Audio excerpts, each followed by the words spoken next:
Just getting this set up. All right. Welcome to my third book talk, Books That Inspire. As I was thinking about the topic for this, I really struggled to decide. The first topic I was going to do was books about friendship, but then as I was picking the books I was going to share with you for my collection, I realized that three of them were in our book, The Ramped Up Read Aloud. And I really wanted to share new books with you. Well, the potential for new books. And if they were in our book, that means you have seen them, at least visually. And so I chose not to do the topic of friendship. Then I considered doing science books because there's a lot of great science books out there. And that's something that is not my strongest area, and so I really try and include as many science books as I can. But then my last topic was about history books, and so I wanted to do something not a specific subject. And so I ended up deciding on books that inspire because I realized I really wanted to share some of my favorite books with you in hopes that they can be an inspiration for you too. So here we go. The parts of the presentation, I have a brief introduction, and then we'll get into the books. I'll be sharing 4 books with you in this book talk, and then I have some extension activities, and then my reference section.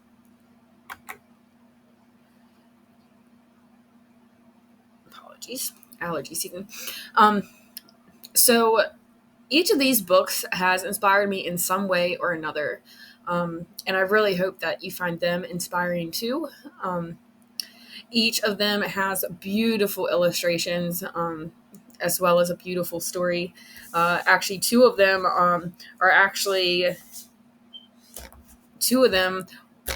it has a common author slash illustrator. He's an illustrator for one of the books, but then he wrote one of the other books. And he's one of my favorite illustrators of all time, but we'll get into that as we move on. But then I also chose to do this topic because books that inspire can have positive changes for students. They can have positive attitude changes because books that inspire increase self-efficacy, which is the belief that you can succeed. And it increases the locus of control, which is the belief that you have control over the events happening in your life. And seeing increases in just those 2 areas alone is enough to see positive attitude changes among students.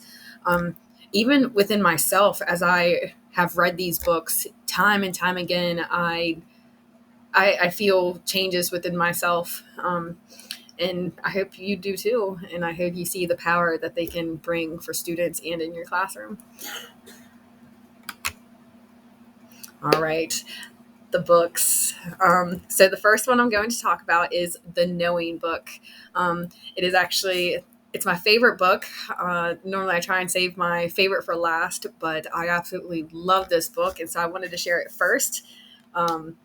The Knowing Book. The illustrator, it's by Rebecca Kai Dotlich and illustrated by Matthew Cordell.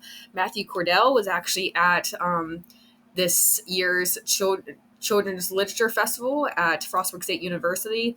I unfortunately did not get to go, and honestly, I'm still really upset about it because I missed him and Anne Braden.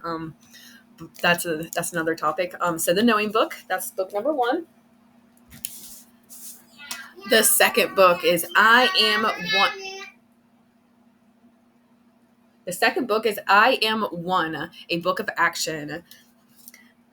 And this is it's by Susan Verde, and then illustrated by Peter Reynolds. He is the illustrator of this one, but then he is an author of one of the other books. The next one is We Believe in You by Beth Ferry and Molly Idle. Love this book, Barry. And then this is the one that if you know any of them, that you might know, that because this is a common one. It is The Dot, and this is written by Peter Reynolds, as well as the author, as well as the artwork, and if any of you are familiar with any of this books, I feel like it might be this one, but I share this with my class every year. I love this book, and but we'll talk about that. So let's move on. All right. The first book I'm going to talk about is The Knowing Book. I discovered this. Sorry, my son's here. I discovered this book by random at my local library. Sometimes where I want a new book, but I really don't know what I want. I do this thing where I will close my eyes and walk along the aisles, and I just sometimes stop. And that is how I discovered this book. It was, and honestly, I fell in love. I actually ended up keeping it for quite some time to the point where the library thought I had lost it. I eventually returned it, and I did get my own because, well, it's a beautiful book. But it is a book about celebrating what you know and what you yet to discover. It reminds you to enjoy the little things in life, and it can also be found on Teaching Books. Teaching Books is a great website. I'll probably talk about it in every one of these book talks. But because I love this book so much, I am actually going to read a sample of the book in hopes that you will fall in love with it too. I'm going to adjust just a smidge here. All right. The Knowing Book. So we open up to some clouds. The Knowing Book. Before you forget, look up. The sky has always been above you, is above you now, and will always be above you. Count on it. It is what you will always know.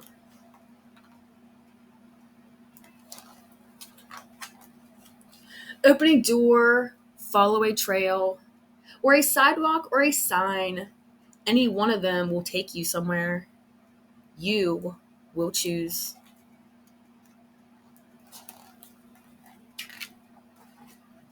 Step one step at a time, and don't ignore a hum, and don't deny a cry. Both are useful, and both are good, and both will comfort you if you are lost.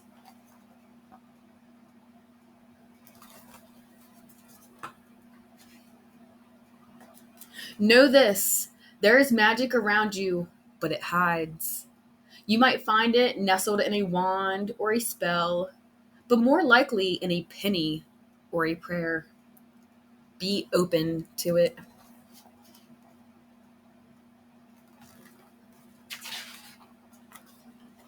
This is the last pages I'm going to read for now. Sit down on a step or a hill or at the edge of a sea. Take time to imagine something or let something imagine you. The unknown is waiting.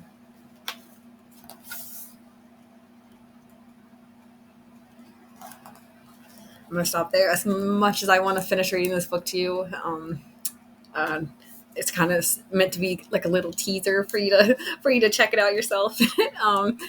But it really is a beautiful book. I love it. My favorite part was coming up. I thought about sharing it with you, but I feel like it's the best part of the whole book, and I don't want to kind of spoil it for you. But the Knowing Book, like I said, it inspires you to celebrate what you already know and what you don't yet not know. And it reminds you to enjoy the little things, because in life, when we get so caught up in our day-to-day tasks, like our schoolwork, our jobs, our house chores, and just the everyday things, that it's real easy to forget to enjoy the little things right in front of you, like whether it be like your hot cup of tea in the morning, or the fresh smell of flowers as they bloom, the fresh smell of fresh cut grass. And, and so that this book really reminds me to just enjoy the little things, whether it be a penny or a prayer, as the book said. So one of my favorites. I'll try not to dwell on it, but all right, we're going to move on. The next book is I Am One, a Book of Action. This is actually kind of part of a little series. There's I am one, I am me, I am yoga, I am peace, I am love, I think I am kind. I think is one called. It's like a whole little series. But this one inspires you to take action, and it shows you that even just one person can make a big difference. The illustrations are beautiful. It's one reason. It's why I love Peter Reynolds. He has absolutely beautiful illustrations. And I love all his work, honestly. And then this one can also be found on Teaching Books. And so I'm also going to read a little sample of this one, just to kind of give you a little teaser too. But this is the title page. I love this beautiful, colorful tree here. But here we go. How do I make a difference? It seems like a tall order for one so small.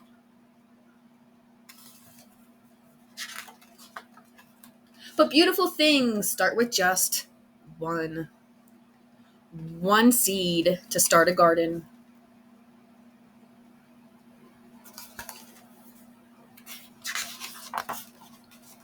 One stroke to start a masterpiece. One note to start a melody.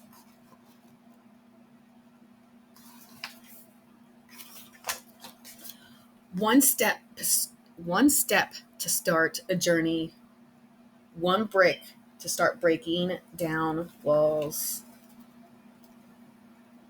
I'm going to read one more page.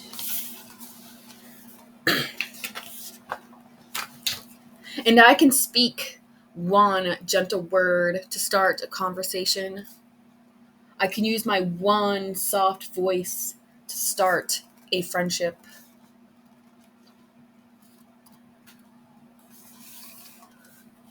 I'm going to stop there because it's supposed to be just a little teaser.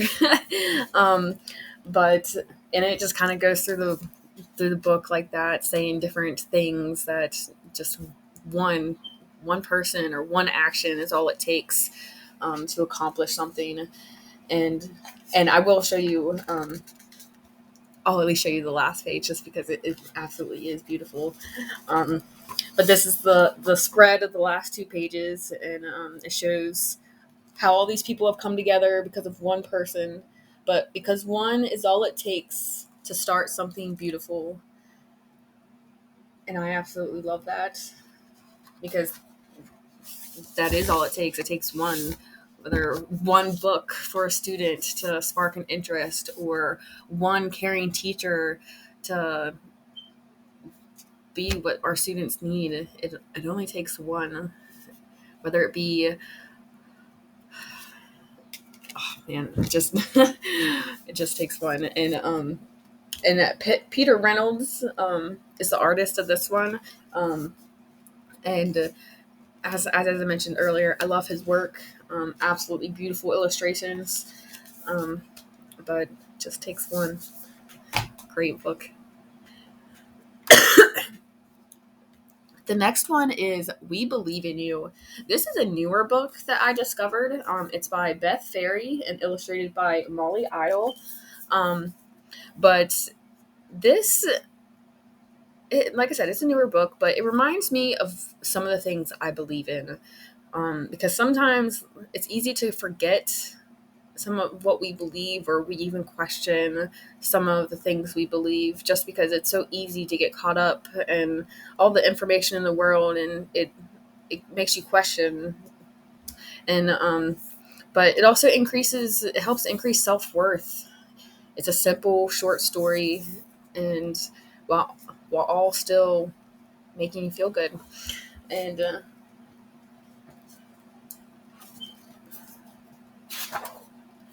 honestly, I'm gonna read a little sample of this one too, just because I love it so much. But we believe in you. We believe in climbing together. We believe in digging deep.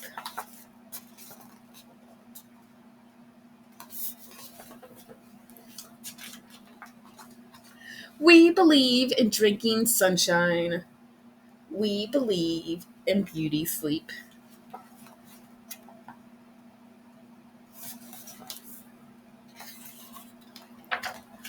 We believe in making music. We believe in singing loud. We believe in being family.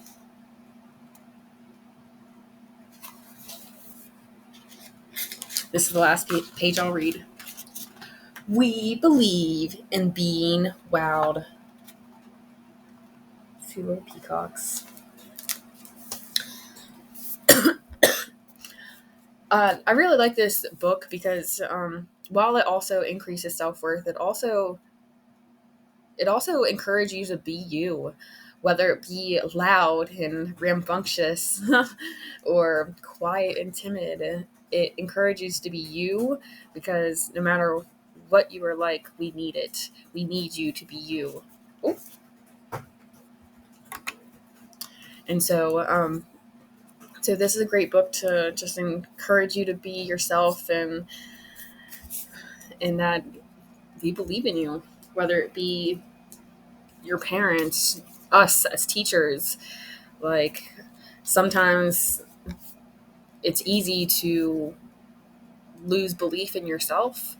And so when you know there's people there in your corner rooting for you, believing in you, it sometimes gives you that little push that you need to keep going, keep working hard.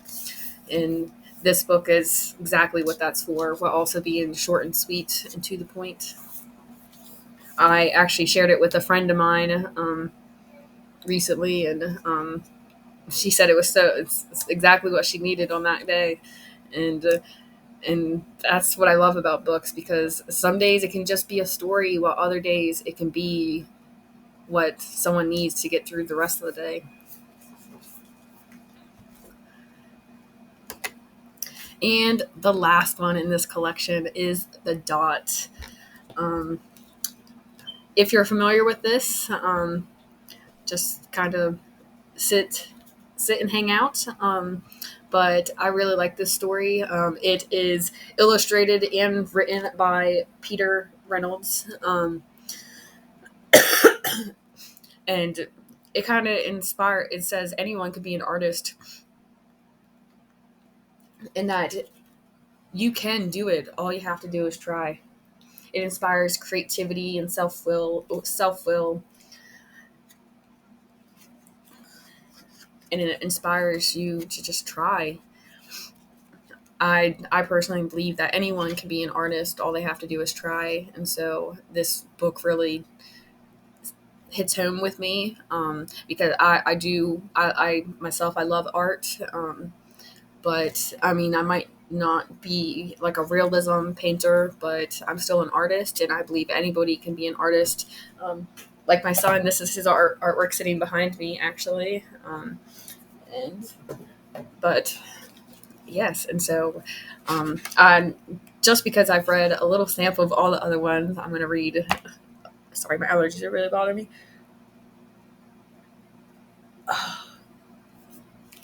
I'm going to read just a little sample of this one too, just because I did it with all the other ones. But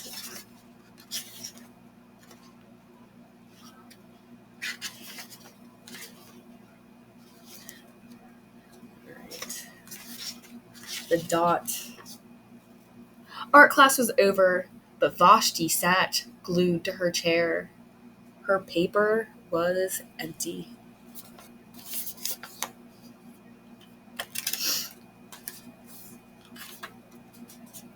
Vashti's teacher leaned over the blank paper.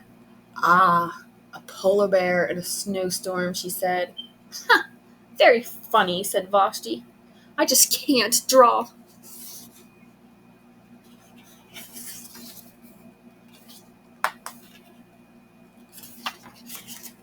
Her teacher smiled. Just make a mark and see where it takes you. Vashti grabbed a marker and gave the paper a good strong jab. There.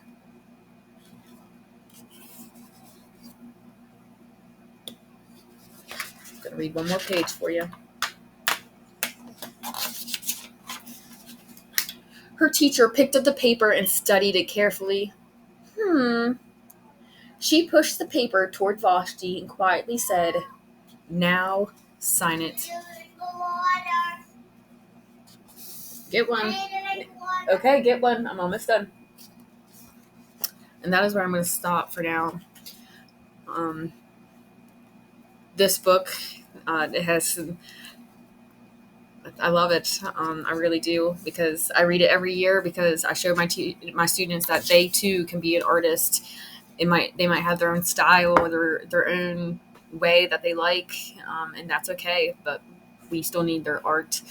Um, and one thing that I really liked, and that I still do, is how Boschi's teacher had him sign it.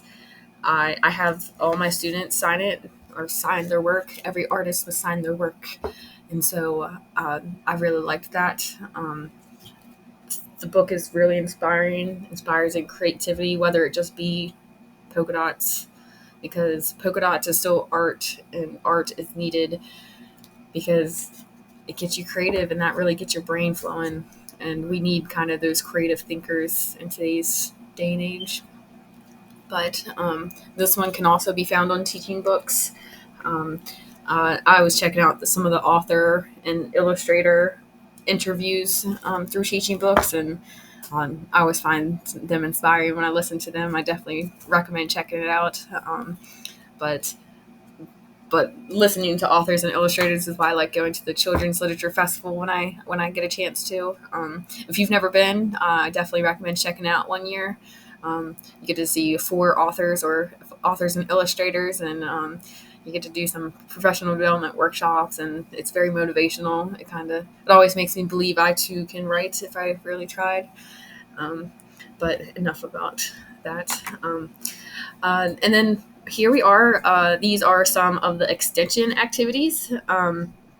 A lot of these can kind of be used for any of the books, but some are kind of book specific. For the Knowing book, as I was doing research about activities for this, I learned that on April 14th, that is actually Look Up at the Sky Day. I did not know that was a day. And while it might not be like a major holiday, I kind of like the sound of it. Look Up at the Sky Day, and just and so these activities are more for the younger kids. Well, but then you could also adjust them for older kids. But I have make a sky or a cloud craft, because who doesn't like crafts? They just kind of give us a break from the, the everyday work that we have to do.